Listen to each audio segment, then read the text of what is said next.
rooster in Connecticut? It's more likely than you think. Hello camera, it's Studio. The theme, I guess, of this video is the future and how to juggle it. These post-it notes represent such things that have been on my mind. So let me do as Marvel vs. Capcom 2 invites you and take you for a ride. Book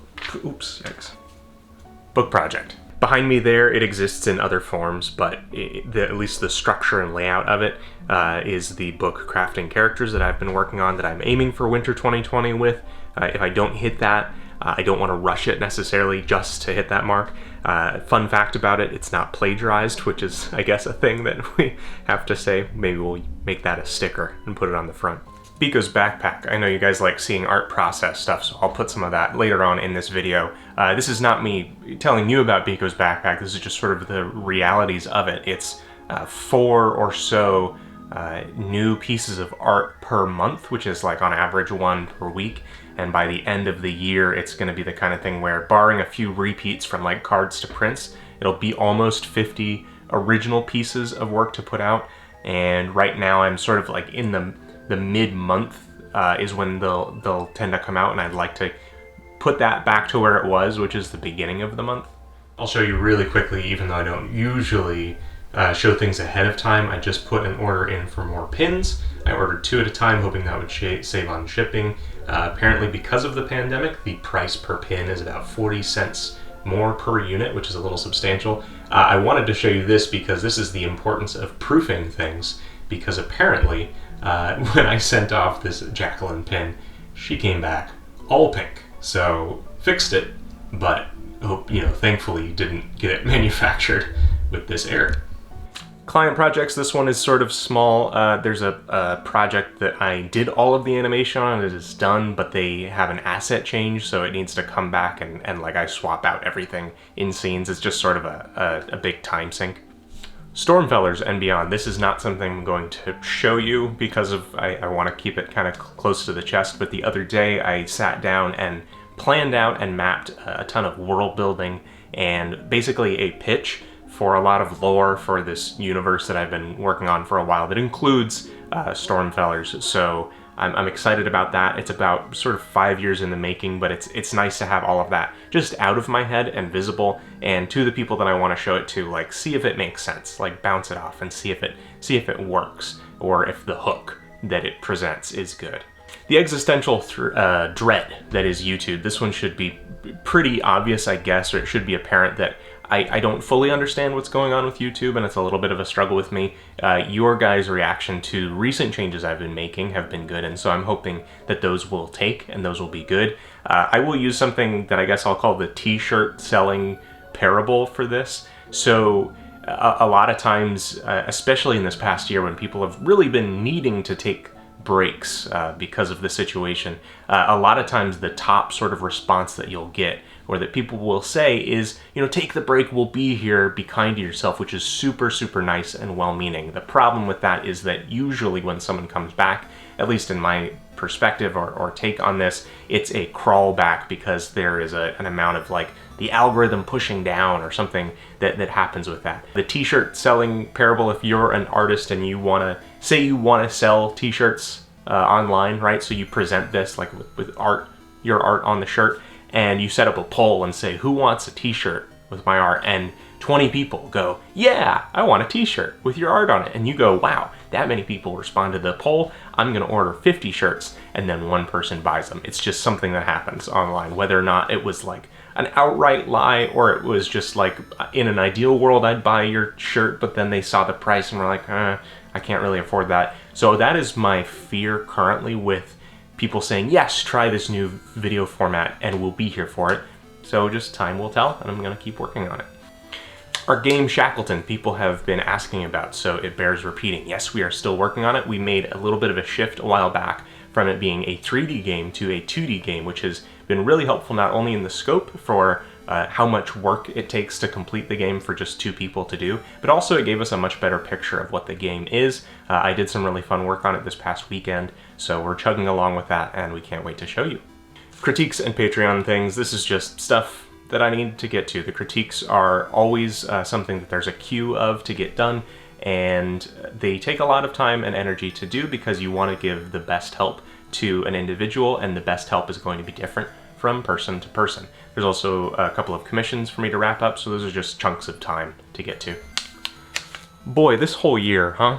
I've mentioned in past videos over the course of this year about burnout and motivation and creative block and everything. Mainly the problem I think a lot of us are facing is not only is there a lot of threat, places literally on fire, right? But also a lack of the same input and a change from what we were used to artistically, the things that would give us power, but the same output is expected. A good little microcosm of this that I'm noticing, because people are just angrier right now. I'm seeing a lot of anger from people. I will use game announcement presentations as sort of an example for this. There's been times that, game companies are now forced to work from home. Their output is a lot slower, but people are expecting and waiting on these things more because there's not as much for them to do. So game companies are trying their best, and then these presentations where people are just so angry, right? Looks like a mobile game. You made Crash look better. And it's a funny and sad little microcosm of sort of the state of things right now. Creative people trying their best and not being able to output at the same level, and people expecting and wanting those things more. Obviously, it's not essential work the way that medical work is, but also like everybody's streaming stuff. Everybody's taking in digital art, whether it's movies or games or comics or something right now.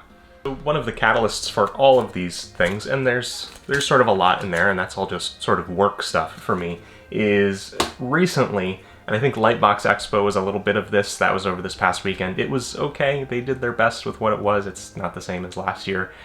For me, especially when things aren't necessarily going as well as you're hoping that they will, right? There's a little bit of a dangling shiny object for me of like, well, what if I tried something new and different?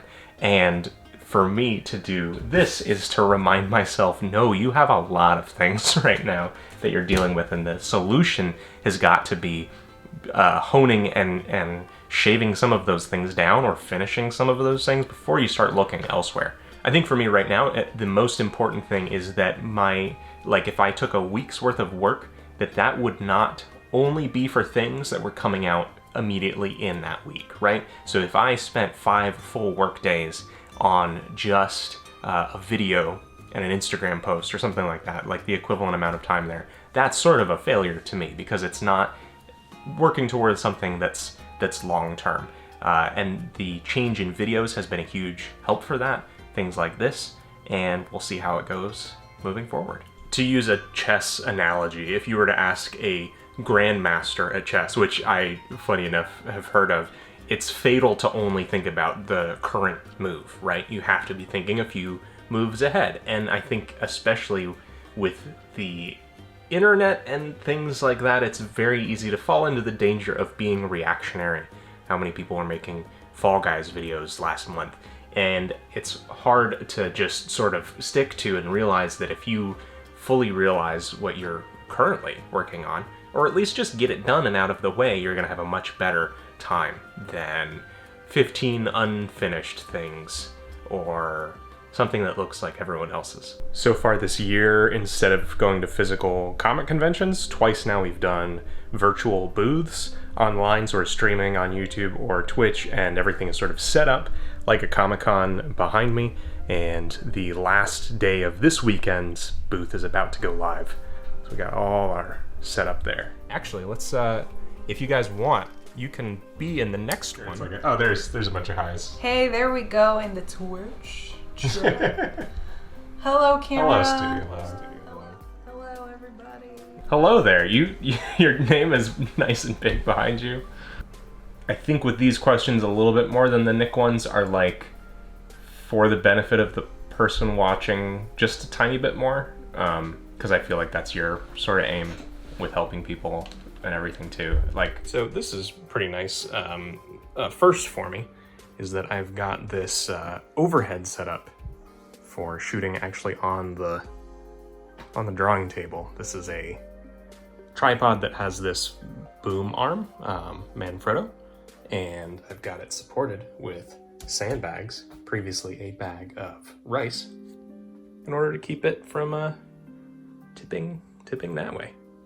So this is my current state of a Glangor card print, and I'm kind of drawing it with sort of the card outline in mind.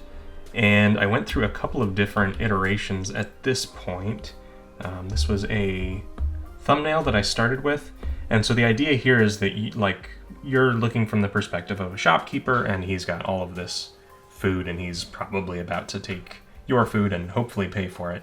And a couple of things that I was trying to help to like establish where he is with limited amount of perspective, because it is in portrait like this, you don't get a ton of like vision of what's around him. So a little bit of a view in the back left corner here of another shop stall, and use consistent like shapes. Like, so this kind of resembles like a, you know, your typical like deli awning or something, right? Or like a fairground awning or something. And then that element is repeated here so that it's like, oh, I'm inside of that. And then hopefully I can do a few things with values and things like that to like sort of frame the lighting so that you feel like you're under light and he's outside of light. This was kind of an interesting process of, I get a little bit stuck sometimes, and I want to get a little bit better at starting with the purpose, right? Otherwise, I did a lot of things here that were sort of Glangor, like arbitrary poses and stuff, but they weren't necessarily good for the card. They weren't with card in mind, basically. So here's some things like, you know, here, this was like a bursting out, kind of Hulk out pose, which was one idea, right? But I realized that a lot of his, interesting features are up, top heavy, right? The top of his shell. And this is kind of looking from down below, and it gets rid of a lot of those features. This one here was like he's whipping around to sort of see like what's going on behind him, but similar situation, right? Where it's just not an optimal view of him. I don't think looking at him from the side is like a good hero shot sort of thing. Here, this is like a more stretched out face, and this is just kind of messing around. Eating at a campfire was one idea, and I just liked the idea of sort of like, I don't have a lot of other cards that are, in such a situation. Like, this is a sort of a new setting, and I think it's appropriate. Moving forward a little bit more, this is the part where you've seen some of this, and I was really, especially because I've done so much paint work recently and working especially with normal layers, that doing all of this sort of prep to make a very clean looking line art object, I was very impatient within, because I just wanted to get to the overpainting. And, other than establishing some of these value structures and everything, a lot of this eventually changes. It's just a way to get a baseline to start working with. I'll shuffle forward a little bit. This was just cutting in with some shadow shapes in general. This is something I'm doing a little bit too much of. I'm cutting in shadows in individual places instead of in overarching or overall places. The fruit, kind of getting the texture and rendering on that fruit, something that I really bring up the vibrancy on later. And I think at this point you've probably seen the final art, so we won't belabor it too much. But at this point I realized that there's a lot of stuff that we can add in the fruit area toward the bottom.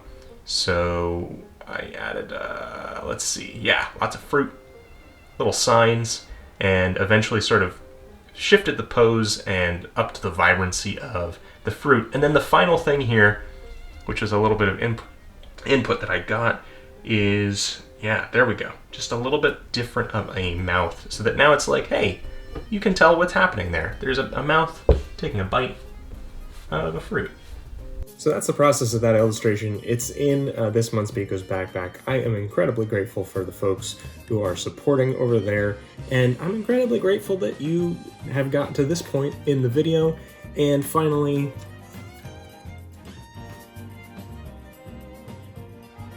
take care, y'all.